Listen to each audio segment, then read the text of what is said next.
Unaweza ukakuta kesho yako ni njema sana, lakini wewe umeng'ang'ania mambo ya zamani ambayo bado yanakupa maumivu, bado yanakukumbusha majuto yako na bado yanakuweka kwenye hatia ya mambo ambayo wewe uliyafanya. Unaweza ukaanza upya na maisha yakaendelea vizuri kabisa kwa neema ya Mungu. Maana hata Mungu mwenyewe amesema kwenye Wakorinto wa pili sura ya 5 mstari wa 17 pale inasema, hata imekuwa mtu akiwa ndani ya Kristo amekuwa kiumbe kipya, ya kale yamepita, tazama yamekuwa mapya. Maana yake unapokubali kuwa unahitaji msaada wa Mungu, unapokubali kuwa unahitaji usaidizi wa uwezo usioonekana, usaidizi wa uwezo unaopita uwezo wako, maana yake wewe tayari umeokoka, tayari umejua kuwa wewe hujajiumba, tayari umejua kuwa maisha yako wewe yanashikiliwa na uwezo mkubwa wa muumbaji wako. Na ukiwa ndani yake, maana yake ukikubali wewe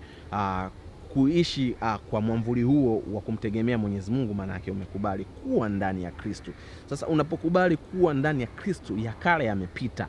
Hata kama ulikuwa unafanya dhambi gani, hata kama ulikuwa unafanya maovu gani, hata kama ulikuwa unafanya matendo gani mabaya, hata kama ulikuwa watu wanakuchukia kwa sababu ya kitu fulani kibaya, sasa tunakwambia ukiwa ndani ya Kristo, yale ya kale yote yamepita, tazama yamekuwa mapya. Manake mtazamo wako sasa unaanza kutengeneza fikra mpya, mtazamo wako sasa unaanza kutengeneza experience mpya kwa watu, ili watu waanze kukutazama umekuwa mpya, watu waanze kukuona umekuwa mpya. Ukiwa ndani ya Kristo unaweza kabisa kubadilisha ule mfumo wa maisha yako ya zamani na kuleta mfumo mpya kwenye maisha yako, na ukabaki kuwa na furaha na ukabaki kuishi maisha yanayompendeza Mwenyezi Mungu.